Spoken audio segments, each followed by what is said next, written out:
So I'm Geraint Davies. I farm Bedwarian in Bala, and I've been working with Farming Connect for a fair few years now. And last year we did a focus farm project here, and we were quite lucky to have things develop from that, and hopefully working together going forward we will be able to do a few other things here. Luckily to me, out of the focus farm, we did a water feasibility on this farm, which was a real benefit to us, really, from just little things that we could do to be better on the yard here, and diverting every single drop of any rainwater totally away from the slurry pits to start off with, so that we won't, excess water in there was the main priority there, and harvesting the water to feed into the animals on the sheds. It worked, small little things that haven't been very costly really has worked quite well in just basically stopping any chance of pollution incidents happening on the farm. And it was quite an interesting day with Martin Price, who came out as the consultants to look into different things, and how we just pointed out so many different things that, certain positions of downpipes of the guttering and so on, how we just repositioned those, and everything has really done a huge difference here. And the main aim was to be able to get as much water on this farm that we could be using for the animals, so that we didn't have to buy it in. For a farmer that lives in Bala, a very high rainfall area, to be thinking of how we can store water and everything, you'd think it wouldn't have to happen, but we're a very dry farm at the end of the day. You wouldn't think that today with the amount of rain we've had the last couple of days, but the very top of the farm is very dry, and as early as beginning of March, the ditches can run dry there. And so we set about looking into different ways of having it there. The original idea Martin and I mulled over was like a hydraulic pump called a papa pump. And we wanted that then to be able to pump the water right up to the top. But from the stream down the bottom, the maximum height we'd have been able to gain from that was only up to the yard here, which meant we'd have only been halfway up there. And so we set about plan B after, and finding all these springs all around the farm and setting concrete rings into them. We've done a few of them up to now, but we've got quite a bit to go so that we can be harvesting the full potential of the water here before it just runs off. And it's been really helpful, really, to getting this water to different parts, because we're trying to do rotational grazing here without going to too much cost either. So in the spring, you'll have about 750 breeding ewes trying to start off on this rotational grazing, and the only thing that's holding it back is the water that we have here, and how we have partly overcome it. We're not there yet, there's still more work to be done, but yeah, it's done a massive difference, the ability to carry the stock. So especially this spring that was going, the extreme droughts that we had, we went until about mid-May, and we basically ran out of the water to carry on there, and we had to switch the mains back on. So again, yeah, there's more work to do, but no, the amount of water the livestock were using, it's amazing how much water these sheep were taking up as they were lactating and so on. And then obviously into end of April into beginning of May, the suckler cows were going out as well, and even more pressure on the water. And it shows how much of a valuable resource it is. So moving on from that, going into hopefully this winter coming now, we'd like to put some ponds specially located really on the farm so that they can benefit us even more. And not just us as the livestock production side of things, that we like it to benefit wildlife at the same time.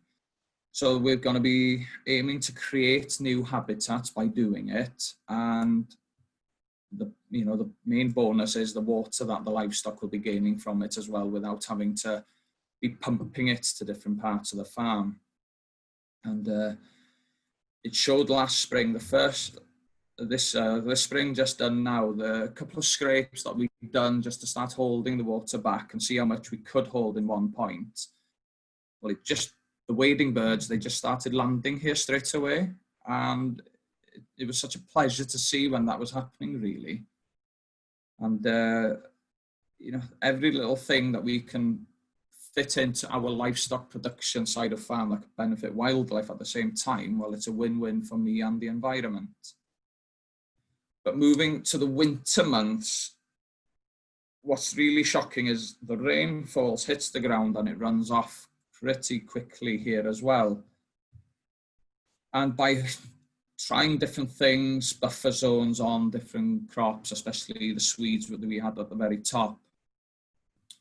So we put a 2-acre buffer zone of Westerworld and forage rape in there, so that the water had to filtrate through grassland basically before it went into the ditch at the side of the field. And it's, just little things like that were being done was quite beneficial to us, really, especially once you start monitoring the colour and what was going into the water running off. And these little things, they help a lot in holding that back. And then part of the feasibility study, we calculated around 1 10-acre field, which has 2 ditches coming around the side of it. And if we were to buy in the water on that field, as in the water that falls from the sky, lands on that and runs into the ditch, if we were to buy it in, it would cost in excess of 22,500 a year on the business that would need it. But it shows its potential as a public good going forward if we could be harvesting for our own use, holding it back. And my way that I would want to hold that back would be pond creation at the bottom of the field, so that it all runs into that before it runs off to anywhere else after, and how we can benefit wildlife at the same time. So the feasibility has been a real good eye-opener to the amount of how we can work with water here. And part of the farm is to rotationally graze round, and we are trying our best to do it with the green infrastructure put into there, really. And I'm not a fan of electric fencing, even though they play a great part on this farm. I wish to bring the average size field down to about 7 acres here, and we're not far off it on the overall fields, but there's a couple of bigger fields to be split up to doing it. And we were going to go down the easiest route, easiest route to be doing it in the beginning, of just throw that hedgerow in that way and see how it works. But again, going back to this feasibility of learning the contours of the ground, of how the water's running on it. And we've put a couple of hedgerows across where there was a lot of water running in the winter, and it's pretty much 75 to 80% the hedgerows absorbing and holding it back, so it's not running all the way down into the road at the bottom of it. So we're quite lucky, really, of having this help to just integrate all this into the farm, and how it's actually transforming the farm in our way we're holding the water back. And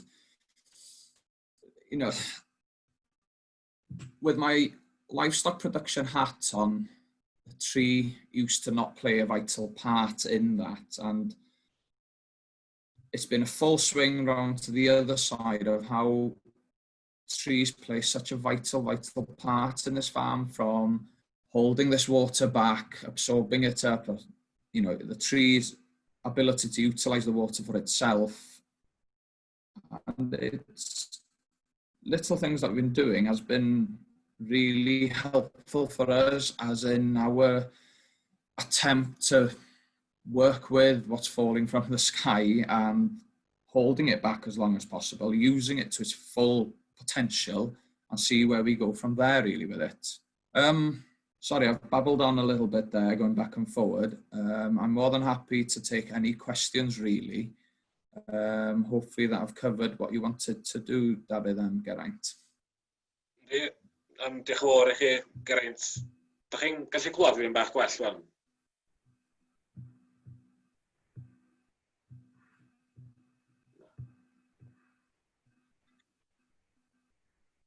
Sorry, can you hear me, Geraint?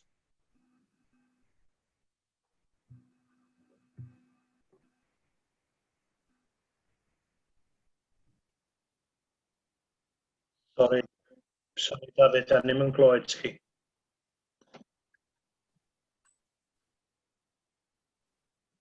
Na. Na i rannu sgrin a mynd I mewn iddi, ia? Iawn, champion. Diolch.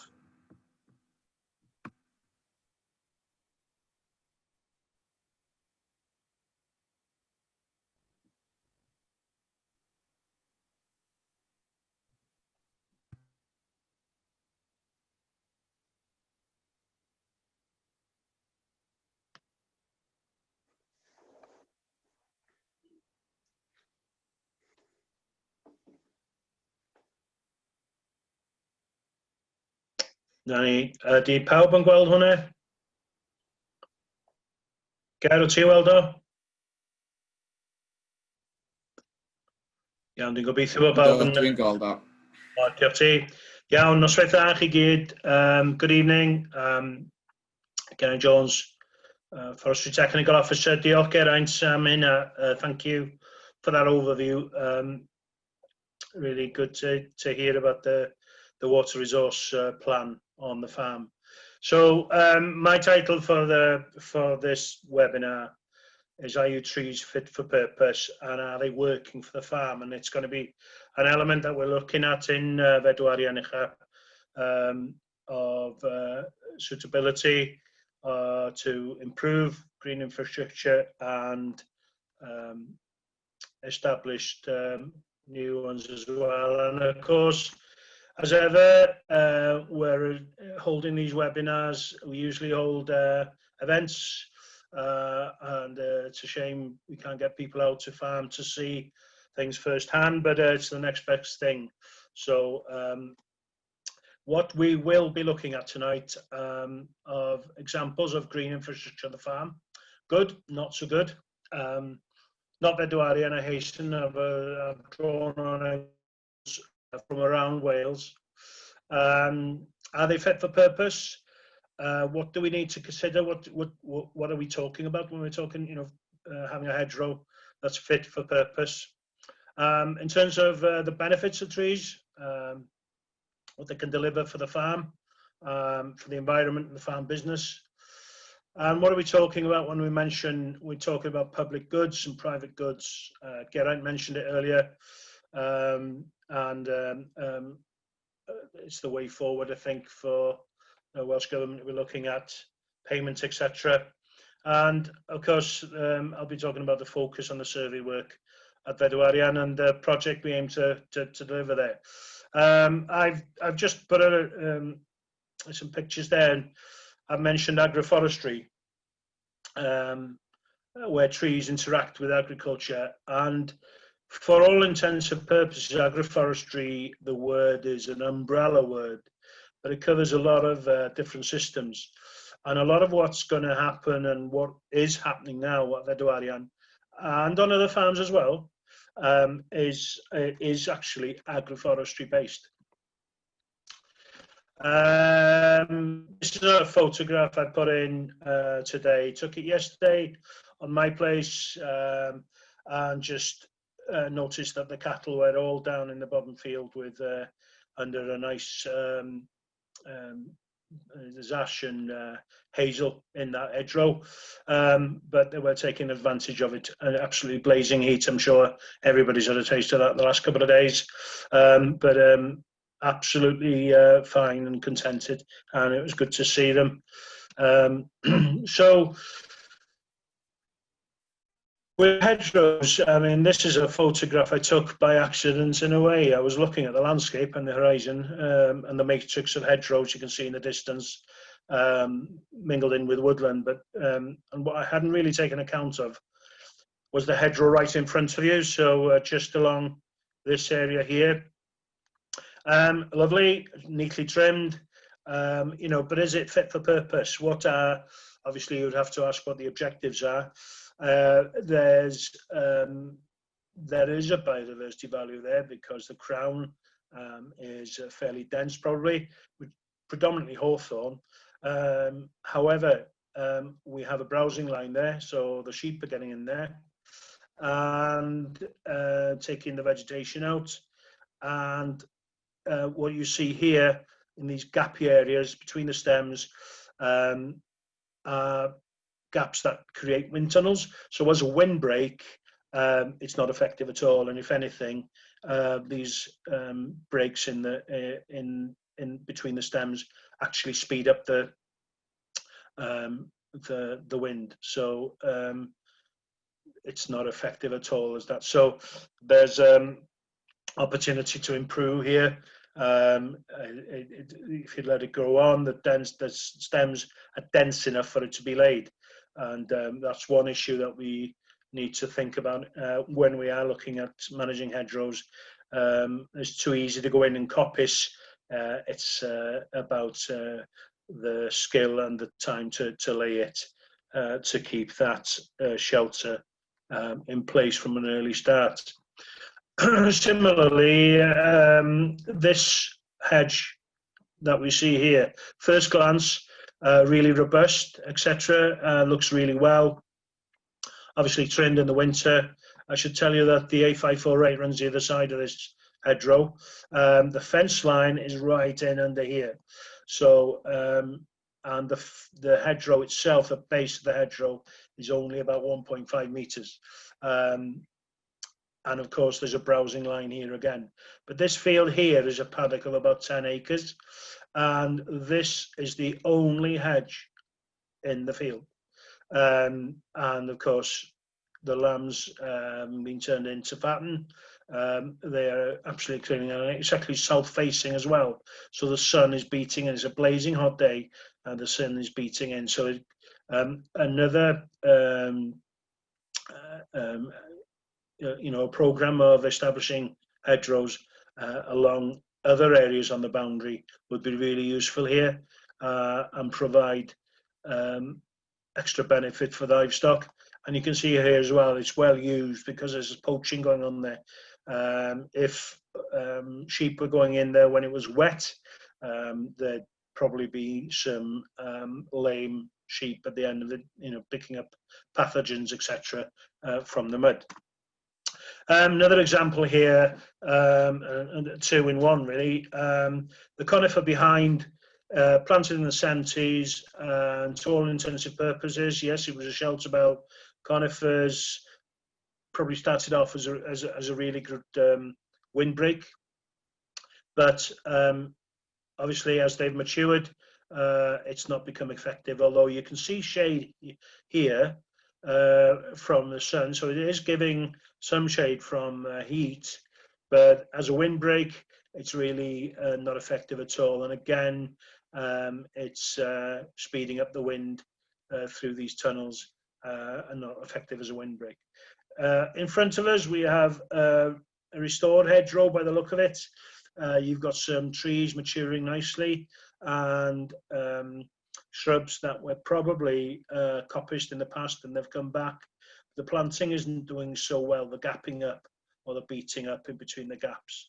So not a lot to do to this, it's just keep planting and look after the plants to make sure that they're surviving but actually establishing as well and getting up above the vegetation canopy. So that could be transformed into a really brilliant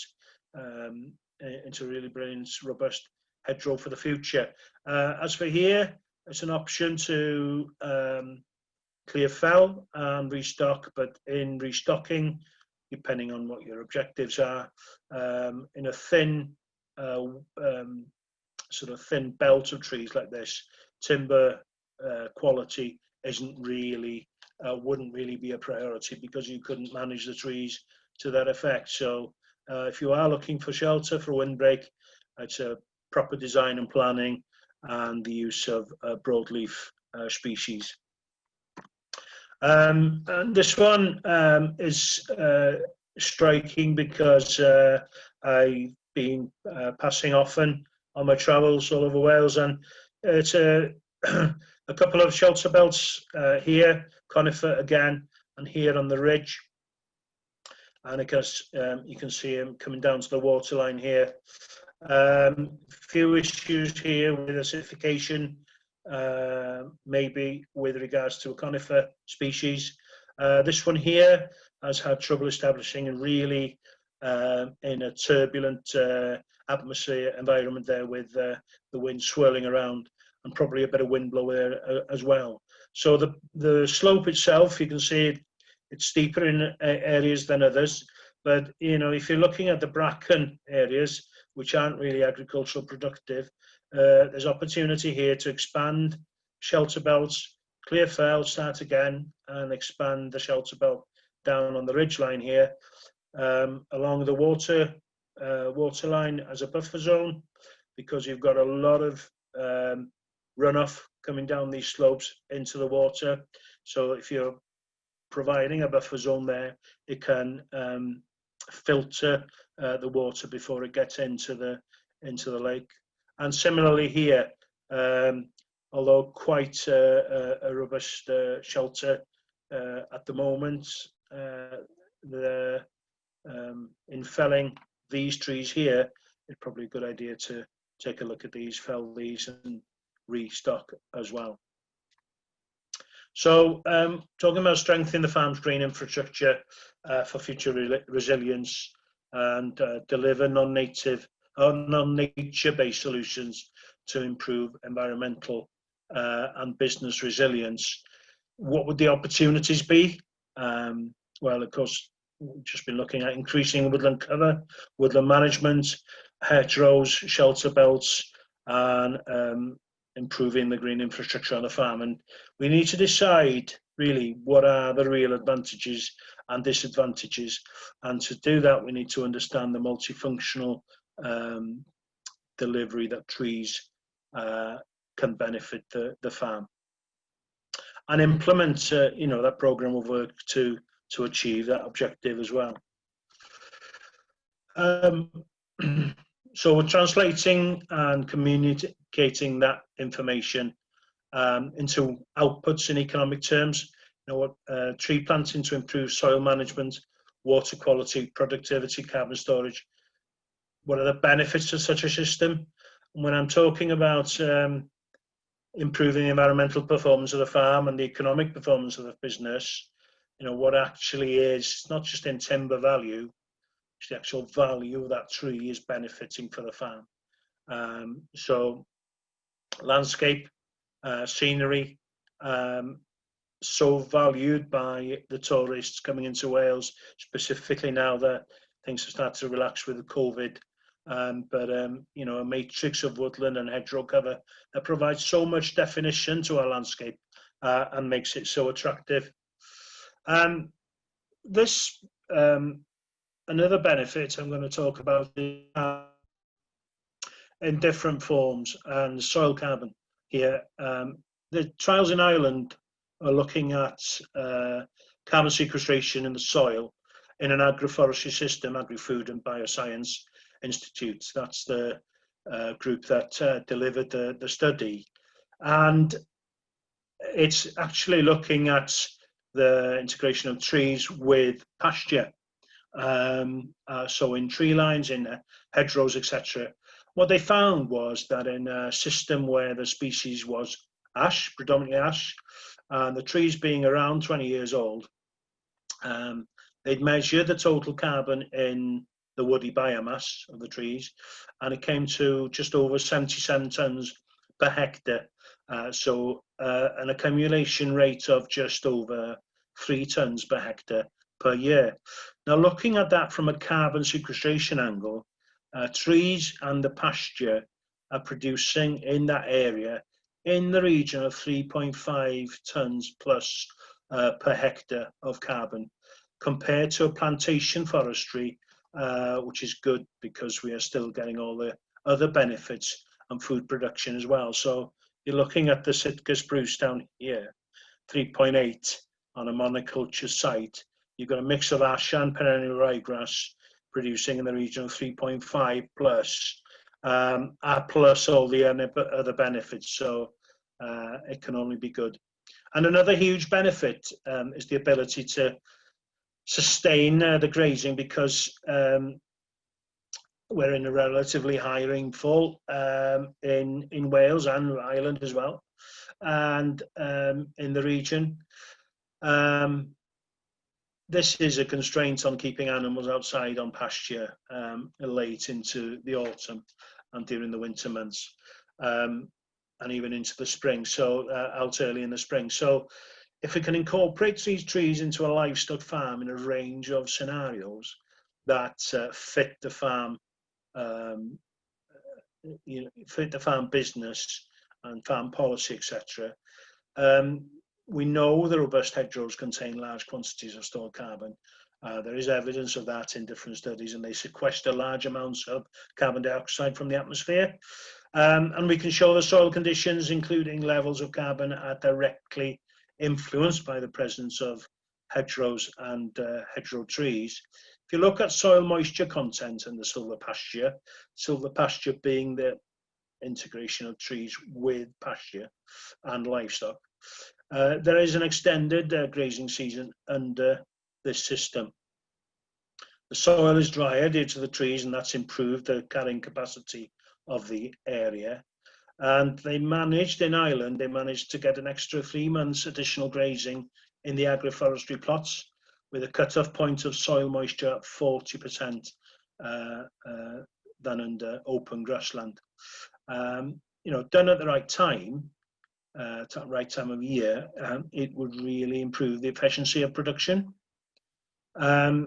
Another plus as well is the reduction in ammonia release from dung and urine in winter slurry, and the more the cattle are out on pasture, this contributes to alleviating ammonia release than if they were housed inside. So my next slide shows some data completed by a PhD student in Lane in Northern Ireland. He undertook a detailed survey of 2 farms in Northern Ireland, one arable farm and the other a livestock grazing farm. A lot of detailed work undertaken to measure the amount of carbon here stored in hedges. Tons of carbon per hectare were much higher in the arable farm than the livestock farm, and depending very much, of course, the type of management for that hedgerow. The figures show above ground stats only, but work done in England on a piece of work there show that the root system of the hawthorn hedge had carbon stores of over 38 tonnes of carbon per hectare. So if you think of the agroforestry system sequestering approximately 3 tonnes per hectare of carbon a year, and you think of a typical livestock farm with a matrix of hedgerows, trees and woodlands introduce some silvopastoral system into that matrix as well on the correct areas on the farm, you can see that we can build up a large stock of carbon in the ground and soil, and that the carbon is being sequestered at quite a considerable rate.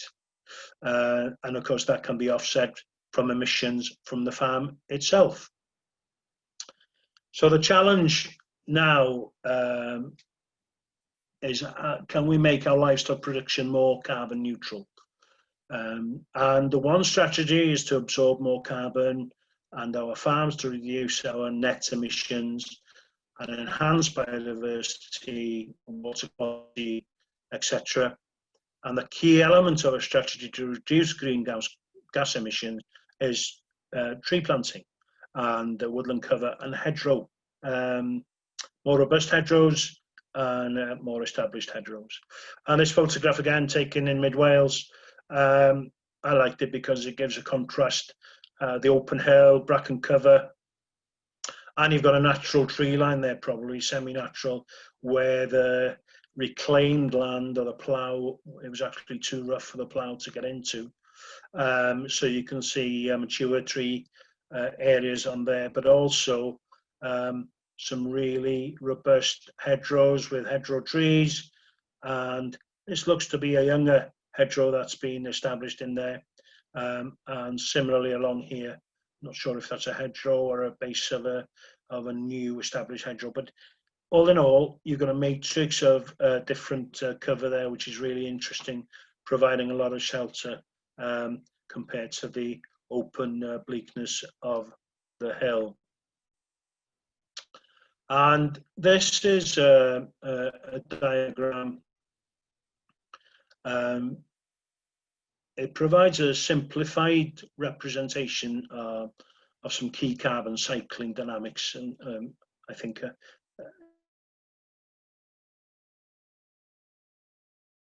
carbon, the pace of respiration and organic matter oxidation exceeds the pace of carbon dioxide through photosynthesis. So the trees, etc., using photosynthesis to fixate carbon dioxide. But this might happen if land is overgrazed, trees felled, biomass burned, etc., or carbon-rich peat soils are drained or disturbed. If the reverse happens, they can function as a sink, and there is a net transfer of carbon from the atmosphere to the soil or to the growing biomass. So when you're looking at your nitrous oxide, your nitrates, the ammonia, carbon dioxide being released, you've also got coming the other way, so carbon dioxide being absorbed, and the trees and the hedgerows on the farm are a fantastic resource for that. If we look at any type or typical farm here in Wales, we know where the emissions are coming from, specifically with housed livestock and livestock in the fields. Yet this sequestration that we're talking about is going on continually in the trees, in the hedgerows, in the woodlands, and on the farm. All the green infrastructure is sequestering carbon, and of course in the soil itself, underneath the livestock, if you like. So it can only be good news. And the benefits for the farm business, well, the sustainably managed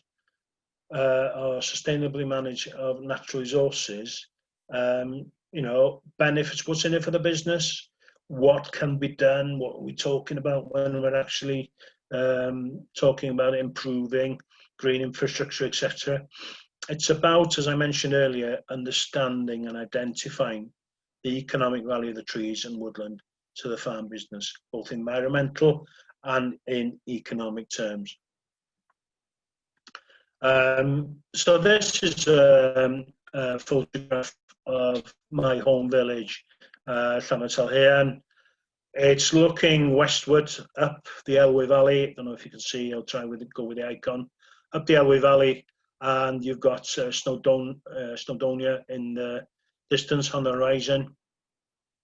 You can see it's a rich matrix of tree cover, hedgerow, linear hedgerows, and quite a wealthy resource of good agricultural land in the basin here. So what I've done here is list public and private goods and what we're actually looking at. So, and what the trees, the benefits from the trees that are existing on farm. And this is work, you know, this is a managed landscape. The whole lot here you can see is managed. It's predominantly farmland. There are a couple of forestry plots, one specifically on this bank here, and another one, not big, only about no more than 3-4 acres, and another one around here. But the rest is managed farmland. And this is an extremely good example of what can be produced as public goods and private goods. from the clean air through to renewable energy, carbon storage, and health and well-being of residents, obviously, biodiversity, pollination, water purification, water quality. The River Elwy meanders along this basin here, coming down this way. There are tributaries coming down the hill from top of the hill down, further down, as tributaries feeding into the river. So all tree lined, I have to say, and a good buffer zones either side. So as a private goods, the fodder crops, I put agroforestry there as a list, a mix of forestry and agriculture, obviously producing food and timber, meat, wool, etc. It's just an example of what we're looking at when we're looking at landscape, taking into account farmers and the good work that's been happening. It has to be said, it's been happening over several decades. And of course, will be agri-environmental schemes like Tir Gofal coming into Glasssteel, etc. So, improve soil conservation and health is a private good. Production of fibre, fuel and food is a private good. Reduced pest incidences, particularly associated with reduction in damp conditions for livestock. So it's about drying out wet areas on farm. And increased pollination, private and public good. Potential habitat for the natural enemies of pests. Biocontrol agents, so more habitats for hunting these natural enemies, and that's a private and public good, and the high cultural value that should be tagged on to any community, particularly with hedgerows and existing ancient semi-natural woodlands. So they provide enhanced shelter for livestock, particularly against wind, rain and snow. Supplementary diets, fodder. There's a lot of talk now about tree fodder, and enhanced biosecurity, mentioned before, and I've got an example coming up. Enhanced carbon sequestration, we've discussed, water regulation, enhanced biodiversity, and the reduction in heat stress, again linked to shelter, etc. Soil health is another really important one. Trees help to maintain long-term soil fertility. Trees with deeper root systems will capture nutrients, leach below the grass or crop rooting zone and return them to surface soil via litter and through root turnover. Trees improve the soil holding capacity for water and nutrients.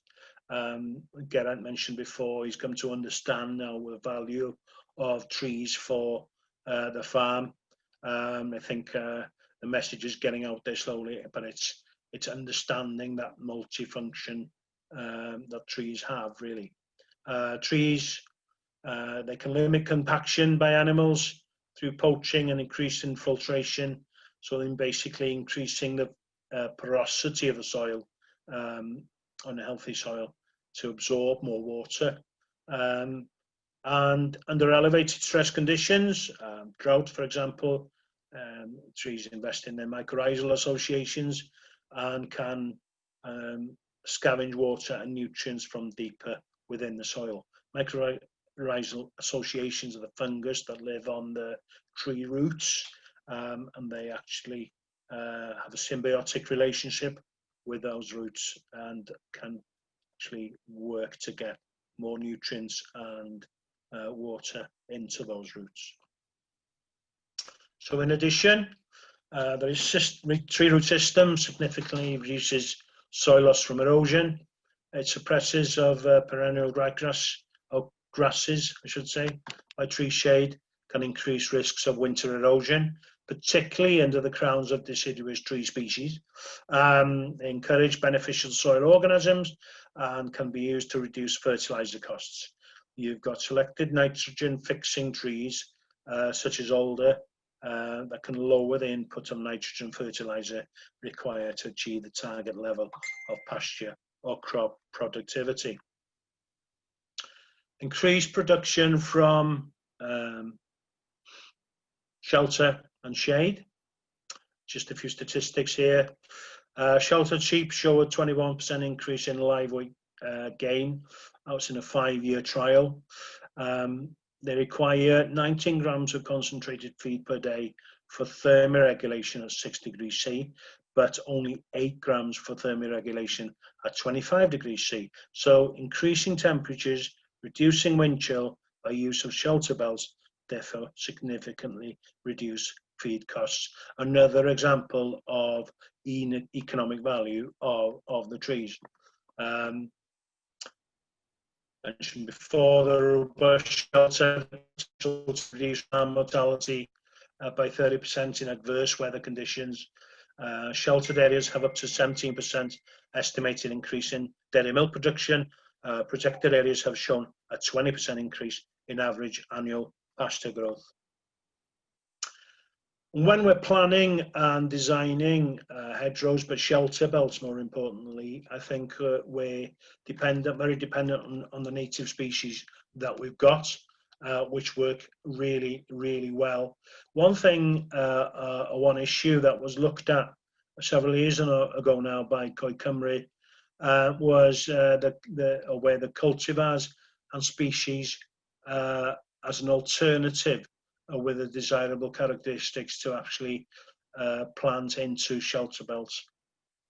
And incorporating these with native species to create a dense, low-level growth and a medium to taller growth to give that shelter belt and hedgerow structure to meet the objectives of shelter, obviously, and producing useful byproducts as well, fruits, nuts, and timber.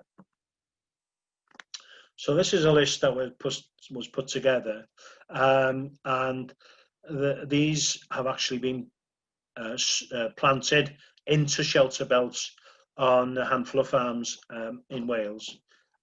It's been very successful. I'll show you a photograph in a minute, but some of these, that we understand, blackcurrants, gooseberries, damson, everybody understands and knows those, but others like Osage orange, June berries maybe, and some of the Worcesterberry, for instance, not so well known, but really, really good in a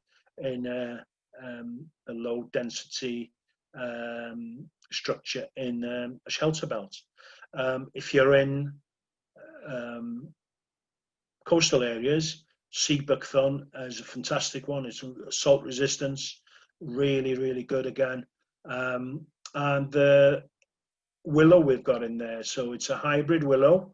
It's been bred by addas all those years ago, Salix feminalis, and it grows really, really quickly, but provides height to that to that shelter belt. So again, really, really useful. One that I haven't put in there is gorse, and western gorse, I'd say predominantly. I'm a big fan of gorse in the uplands, especially in hedgerows, etc. You've got Yw'ch europaeus, Yw'ch galli. Yw'ch galli is the one I'd recommend. The western gorse, it's clumpier, tidier shrub. The European gorse is quite leggy. It can run away with you and really doesn't provide any structure to the base of a hedge. But in the uplands, on nutrient-poor ground, it's excellent, and of course it's a nitrogen fixer as well. So it's a huge benefit in hedgerows in the uplands. This is a shelter belt that contains those species, or predominantly some of those species. I've snuck a little photograph in, which was my first on the slide, when we just planted it in 2006, I think it was. and this is on a focus farm, on a Farming Connect focus farm here in North Wales. It's got a really good example of shelter belts and a matrix of hedgerows and shelter belts that are robust enough and are really useful to the farm's dairy unit. They run 650 dairy cows, where they used to run in the region of 2,000 head of sheep. Again, back to this shelter belt here, I can just pick out, I know there's cherry there, there's elderberry, there's Osage orange and cherry laurel. The tall trees here, the willow I was talking about, Salix verminalis, and a really good mix there. And you can see the width is about in the region of 2.5 meters. 2.5 to 3 meters actually. So that's giving a robust shelter now. And that was 8 years, so about 2013, I think this photograph was taken. And if you go back now, obviously it's improved again, and you wouldn't be able to see over this crown of this shelter belt now because it's grown so high.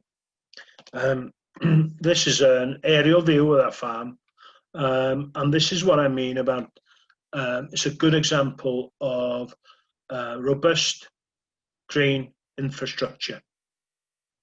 This is the shelter belt that we were just looking at. I hope you can all pick it out there. And of course, you can see here, everything's been planned out so there's connectivity. Good connectivity for biodiversity, wildlife, etc. Ponds have been put in, geraints you can see in these areas, and these now are utilised as a resource for the dairy cows. So where it is feasible to do so, and a really good basis that we had to work on at this farm with existing semi-natural woodland. We've expanded or extended the woodland edge down, and this piece here was actually, there's a slope. This is quite a steep slope, the slope going into the woodland, and sheep at the time, they were running sheep, and they were getting on the backs. They were always losing 2 or 3 sheep a year in this area here. So they brought the fence line out and planted it up. Continued the planting up on this one as well. And while there was existing hedgerow here and here, these have now been extended out to be more robust into shelter belts as well, which is, you know, the cows are really benefit from this now, as is the grass growth. We're about looking at elevation in this area of about 800 feet, just over 800 feet, I think. So it's a really good example of what we're talking about. This is another example of a hedge turned into a shelter belt. Existing hedgerow, obviously managed and flailed every year, but tree line being planted parallel to it, and then let that grow on. So it's a fantastic windbreak. One other big plus as well is from a biosecurity angle. So it's another benefit. So, you know, your cattle aren't going to get nose to nose with each other, with your neighbour's farm through this hedgerow. Then sheep are not going to be rubbing a fence, you know, along the fence and touching wool, etc. So it really gives a robust biosecurity protection to the farm. And with any farm, I'd look specifically at the farm boundary initially and see where that can be improved.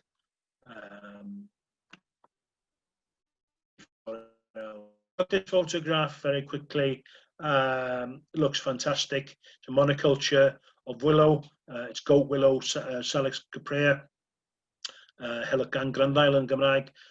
It's very well managed. Roadside, obviously, so there's no grazing on it. and looks really, really good, prolific growth, as Willow does. It must be fairly wet, damp area, a lot of moisture in the ground on that side. Probably if you looked into the middle of it, it would be quite gappy inside, but really good for biodiversity. And there's medicinal properties in the foliage as well, so it acts as a paracetamol for livestock, for cattle and sheep.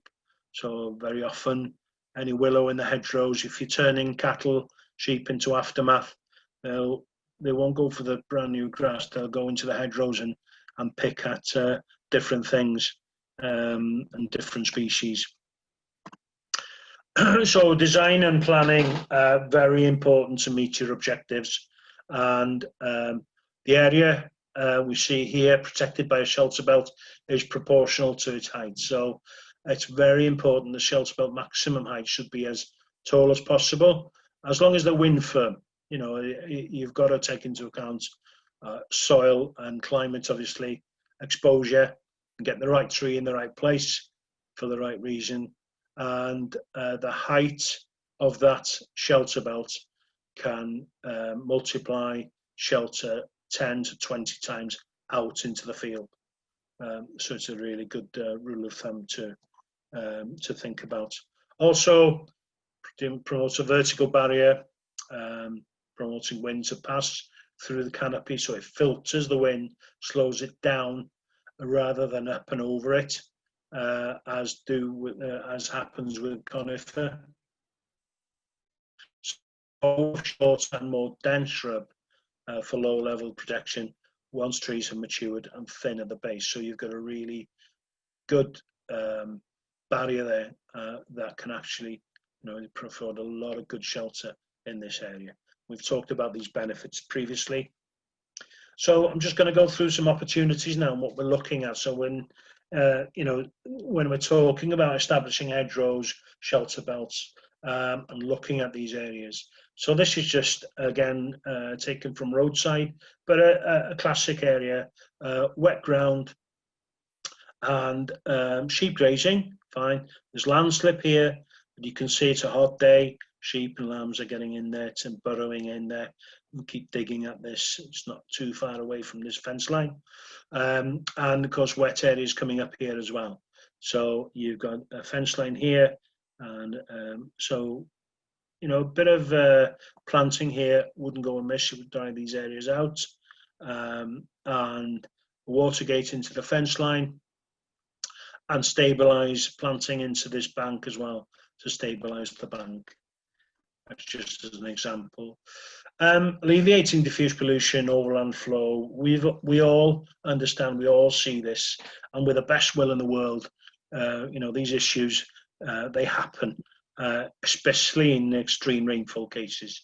There are things that you can do and avoid, but looking at buffer zones to trap this overland flow, taking into account topography of the land, etc. It's very, very important to get the planning right. So there are opportunities there. One issue is open access to watercourse, leading to erosion and poaching on the banks in any water channel, whether it be a main river or even a small stream like this one. It leads to dilapidation of the banks, sediment loading in the channel in times of extreme rainfall, when the channels are in spate and they're feeding into the main stream. They're carrying all this material down, which chokes up the gravel beds, and of course affects issues with spawning fish, etc. So it's something to consider, to actually, when you're talking about water quality, fencing out these streamside, riverside corridors and planting more trees to protect the banks. And this is just an example of that, really. This is along the yw'ch River. Poaching happening, obviously. Sheep and lambs in the field. You can see all the lambs been gambling, playing about, etc. The older along the bank here, you can actually see they're standing in the water, getting their feet wet. these open roots, it's been eroded around them, and it's created or caused a few accidents over lambing periods or past lambing periods, where lambs have caught their feet, their legs, and one or two broken legs, etc. So it's about coppicing these areas out and and fencing the river out. And the following year, this is what we've got. Vegetation's come back, so it's creating a buffer for the river bank. The coppiced trees are vigorously growing. You can see planted trees establishing and thriving, and really this is now a really rich, diverse habitat, with the bank being protected and the trees being protected. So you know, a good news story. We're still leaving access to the river for the sheep in the form of drinking bays, but such of the technology these days, you can actually get solar pumps, etc., to pump water out of the river and back into the river from the overflow. So there's things you can do to manage. Another one is on from a before and after photograph. Material being coppiced out, the shrub layer being coppiced out, replanting, and the buffer zone being fenced out. So what I like about this is creating definition. So when you're manure spreading, fertilizer spreading, you've got that fence line to go on. Where that wasn't there and you were following this contour, it's sometimes a bit hit and miss, and undoubtedly some nutrients get into the channel. Another planting where they've taken the corner out in this field because the farmer here was feeding in this area, but he's taken the corner out because there was so much pressure from the cattle on this fence line, and he's just created more shelter and made it easier from a livestock handling system as well, as we show in this photograph here. We're looking at this field from a different angle. So this was the tree area that we were looking at from this track. It's created a funnel design for easier livestock handling. Cattle and sheep can easily be funneled out of the field now, especially put into sheep and lambs where they won't miss the gate. You know, lambs will run past the gate, etc. So they all go through a lot tidier. But also in doing that, there's a lot of overland flow and wet area coming down this bank here, so that's been planted up to dry it out and catch the running water overland flow coming down these banks here from that field and in this field. On the other side here is created hard standing for a feeding area, and that's really a good idea. So it can be cleaned out, you can shut the gate, cleaned out, and the field stays a lot cleaner. No poaching or compaction. And that leads me to a similar pattern that Geraint's taking in, which I really like this. It's the hard standing again, where the cattle are still being able to keep out in the field, but they're nice and dry, it's nice and clean. It's hard standing in the feeding area, so Geraint can shut the gates when it's needed, clean this area out when it's needed. So it allows the cattle to be out longer during into the autumn and maybe winter months, depending on the weather, obviously, and maybe even turn out earlier in the spring. And of course, we mentioned earlier ammonia in-housed cattle. It's lower when you've got cattle outside. Cut-off point, they tell me, is about 40% moisture for grassland when it really starts to get wet and not really viable to keep the cattle out. But this system seems to be really working well for Geraint. And on to Redwari and Uchaf, you can see the farm in the middle there. And so now the work that's been done so far, and what we're looking to in the future. We've spoken about opportunities, and that's really what we'll be looking at for the future with Geraint and Rachel to actually devise these paddocks and making sure that we have the hedgerows in the right place, that things can become a lot more robust, if you like, with the green infrastructure, and that it's working for the farm. So when we're thinking about hedgerow management, we need to consider best practice hedgerow management principles which support the conservation of biodiversity and the quality of habitats and ecosystems that depend on them. A key decision factor for the landowner in considering the utilisation of hedgerows is the economics, so what it's going to cost, practicality and aesthetic impact of implementing these prescriptions, and the work that's been, the options being chosen, and the widening into a shelter belt, or whether it's a more diverse use of more diverse species, etc. And it was mentioned earlier on that Glastir Small Grants is open now with the water quality, and so there's an opportunity there to look at. So why are we talking about a management plan, and specifically a hedgerow management plan? Why do we need it? So it gives you clear decision making to identify your objectives, and a clear plan, really, a clear directive for prescriptions to meet those objectives. All your permissions you can look at, including a coppicing and felling licenses, etc. Your European Protected Species Survey, so any watercourses with otters, etc. And reports identified in the plan to go with the felling licenses.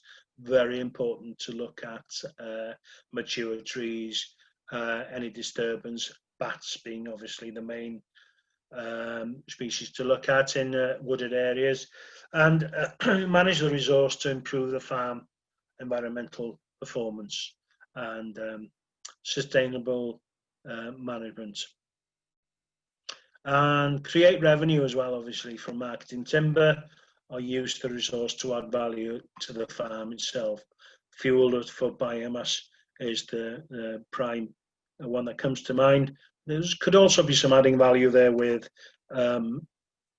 processing material to provide sawn timber for the farm. What does it offer? Well, a better long-term plan, improved understanding, when I was talking about earlier, of the multi-functions that trees deliver and the multiple benefits they provide. So it's really, really important to understand that and to make it fit as a jigsaw for farming policy, for your own farming policy. Improved transparency on hedgerow regulation and compliance, and it's a management tool as well. Clearly sets out your plan, as I've said before, can be used to provide background for other schemes. For Glastir Small Grants, if you had a plan in place, you can actually look at prioritising some of the hedgerows on the farm a lot easier, a lot quicker, and you'd have that information in front of you. And it provides evidence of sustainable management payments for renewable heat incentive, etc. So the concept at Redwari, Geraint mentioned it earlier, looking to install a rotation grazing pattern on the farm, and the hedgerow management plan to assess the asset, but identifying practical needs for improvements, and whether that's laying, pruning, bleaching, some people call it, or coppicing and restoring. Introducing and planting new species, opportunities for a really good trial in and around Bala, obviously. Discuss improvements with the National Park, because the farm is in the National Park, and identify sources of funding to fund the projects. Glastir being open now, as I mentioned, and we can use existing green infrastructure to create appropriate sized meadows and fields for a rotational grazing system. and Geraint mentioned in the region 7 acres, 7 acre paddocks. So where do we start? Looking at the green infrastructure on the farm, obviously. Been mentioned, number and label the hedgerows for ease of identification. Have a clear mapping tool. Our PW online system will do that, and the digital photos for recording purposes. This is what we're looking for in taking the survey, this kind of information. Reference number for the hedge, obviously. Initial condition, survey report, height, width, length of the hedge. It's been recently laid, recently coppiced. Any gaps in the hedge. I showed a slide very early on tonight, percentage gaps in the hedgerow, and the cross-section structure, the shape, the species present, dominant species, number of trees present, are they large, small, and any ancient and mature trees, any veteran trees are present, and what the condition is. Any buffer zones or field margins, these are really, really important to take into account, especially with carbon sequestration data. And any ditches present, what condition are they? Are they clean? And is the water running? Fencing, livestock condition, obviously. Is it robust enough to keep livestock out? And the summary of the management. And is it in an agri-environment scheme? So this is one hedge. We're looking at number 27 on the map. And it's a line of trees. This is the map with the hedgerows numbered, and I put in here 27 we've just looked at on the aerial maps. This is a tree line, and what kind of management do we need to do with that? We'll need to look at the content and the information that's gone with that. Number 23 here has been restored in 2017 through an agri-environment scheme. Coppice and minor replanting has happened, and it's fenced out at up to 2 metre spacing. Here we have hedge 1 and 2, which we're going to focus on the data here. Hedge number 1, hedge number 2. We'll see what they are now.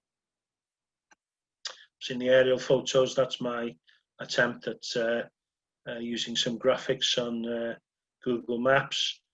This is hedgerow number 1. So it gives you a visual. I always like to use aerial photos, gives you a good visual.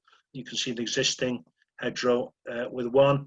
No existing hedgerow, just a fence line with hedgerow 2. So that's obviously a piece of work to restore a hedgerow. This is the all-important paperwork. Hedgerow number 1, the ID. Its height is 2 metres, 1.5 metre width. The length, obviously, no gaps as such, and there's 2 access gates. Shrubs include 35% blackthorn, 30% hawthorn, 25% hazel, wych elm at 5%. Other species present, but not worth mentioning percentage-wise, probably about 1-2% each. And herbs, nettles are present, and it links to hedge number 2 eventually. Condition is a healthy dense hedge with numerous stems. It's laid and in 2005, so it's developing nicely. Minor gaps at base developing. That's nothing to worry about too much. It can be monitored, and maybe some beating up with things like holly or even the blackcurrant, etc. I was talking about earlier. And current management is just down to an annual flail. Management recommendations will allow hedge to increase in width, in height. So for it to become more robust, for it to actually fill in those gaps, if possible, probably with as it matures. And when next laying the hedge, re-fence slightly further into the field. So basically the fence line's is too tight onto the hedgerow. So we're looking at ID number 2, hedge number 2, and it tells you here height is under 1 metre, the width is under 1 metre, so it's a young hedge. It's just been planted, and 23 metres in length. Species planted are hawthorn, hazel, rowan, crabapple at 2, and dog rose at 5%. You've got 3 different trees in there, existing holly, ash and oak. Links to hedge number 1. Fairly clean, no herbs to look at, probably grass as vegetation. Condition is recently rejuvenated, largely replant, some coppicing, double fencing at 2 meters, and the current management is being established. So management recommendation, 1 length still needs to be planted. Appears to be some browsing damage to young plants, so possible beating up with other and probably an opportunity to put in a more diverse range of species maybe into that hedgerow, and monitor retrofit spiral guards if necessary. Mark the occasional rowan crab and allow to grow up as hedgerow trees. Very important to mark your trees in your hedgerows if you're looking to keep them as hedgerow trees, because undoubtedly the flail will come along, the driver won't know any difference and cut them down. So a good discussion with your contractor flailing the hedges before he goes to work, and making him aware, or him or her aware, of trees in the hedgerow. And then it's got to begin light trim once a hedge reaches 1 meter in height. So in conclusion, establishing trees on an agricultural land can help to improve environmental performance and mitigate greenhouse gas emissions and climate change. So improving soil, water and air quality, supporting biodiversity, reducing inputs by natural regulation of pests and more efficient nutrient recycling. These can be off-farm and on-farm benefits with careful design, public and private goods we mentioned earlier, and we need better decision support to help farmers, I think. We need for them to design and manage, I'll call it an agroforestry system, but the green infrastructure on the farm, and I think that agroforestry umbrella, word for that umbrella and all those systems is appropriate if they are to provide both in situ and the benefits to the farming systems and supply wider public benefits. I should just mention that Woodland Trust just produced a really excellent concept called Hedges and Edges, which supports this kind of work and goes beyond that really. So it's a really, really good piece of work that they've produced, and the concern are looking forward to seeing more of more information on that in the future. So the project at Bedwarian, Uchaf, we're looking at monitoring and evaluating. Well, it isn't really viable because of the timescale in all this. There's no budget, and there's no. We've got a just short of 3 years to look at this now, and not a lot can be accounted for. We can get a good, robust plan, but from a funding perspective, we need to wait and see what comes out post Glassdeal. Understanding the multifunctional trees and they provide will lead to the right tree in the right place for the right reason. So in years to come, this aerial photo I had of Bedwarian is going to be a much more robust definition to see a lot more connectivity, I hope, and obviously a lot more shelter benefiting the farm. So fit for purpose, yes, definitely, and fit for the future. Positive, sustainable management of natural resources, improve environmental and economic performance of the farm business. I've said it more than once tonight, I'll say it again. Really important, and to benefit, when we're coming out of Europe, massive potential to strengthen Brand Cymru by improving the environment to a higher standard than we've got now.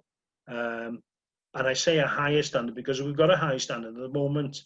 There is room to improve in areas, but it is, I showed a slide earlier on, a lot of work being done by farmers, a lot of good work, and that will continue, no doubt. And the standard which provides a strong platform for producing Welsh produce. So that's it for me. Thank you very, very much. I hope everybody had a good, enjoyed that and found it useful. I'll try and come out of this now.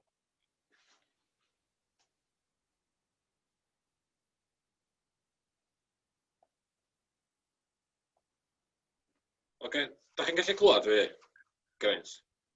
Ynddo, yeah, David, Yeah. ynddo. Okay, so yeah, thank you very much, Geraint. Yeah, both Geraint for your presentations. Yeah, very interesting.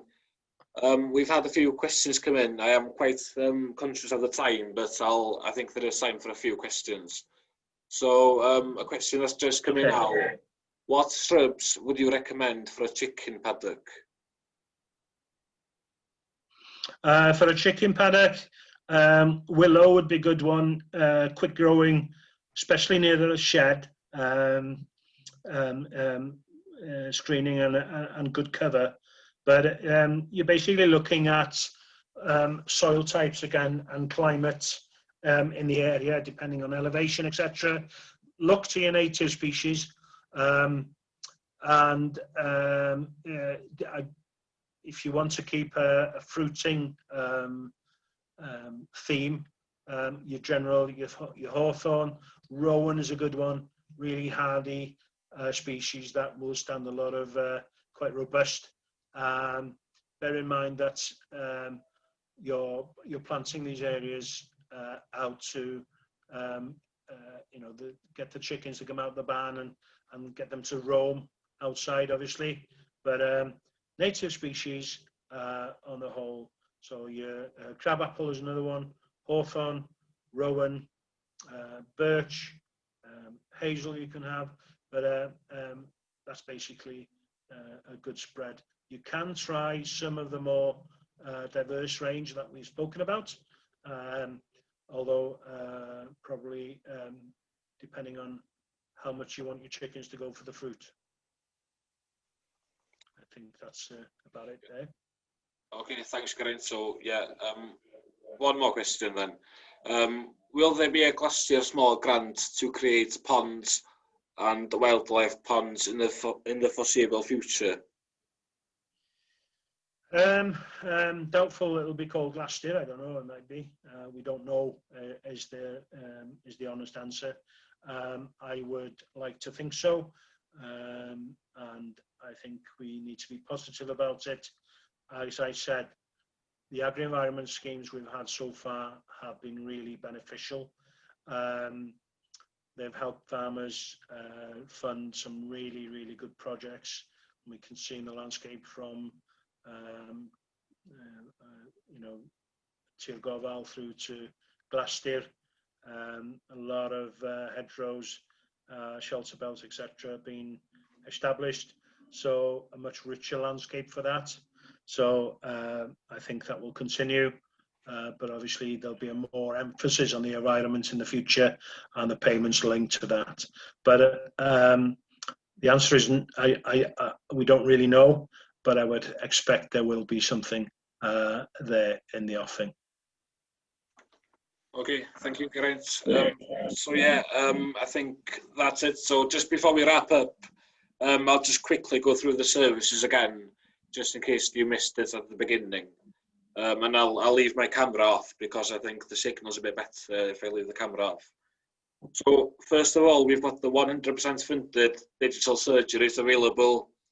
These can be an hour of one-to-one advice with an experienced consultant, carried out over Zoom, over the phone, or whatever's best for you and the consultant.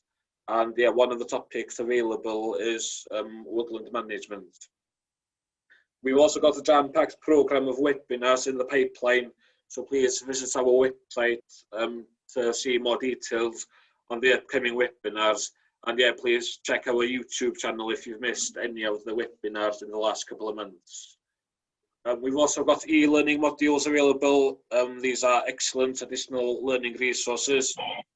And yeah, all modules, webinars, events, or courses that they've done through Farming Connect, they'll all be stored in your Sturfa Sgilia.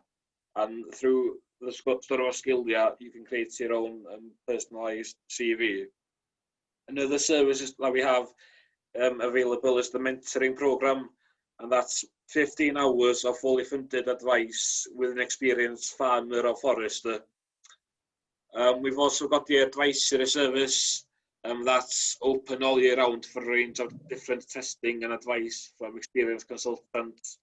And it's possible for you to get a woodland management plan that's easily funded through the advisory service.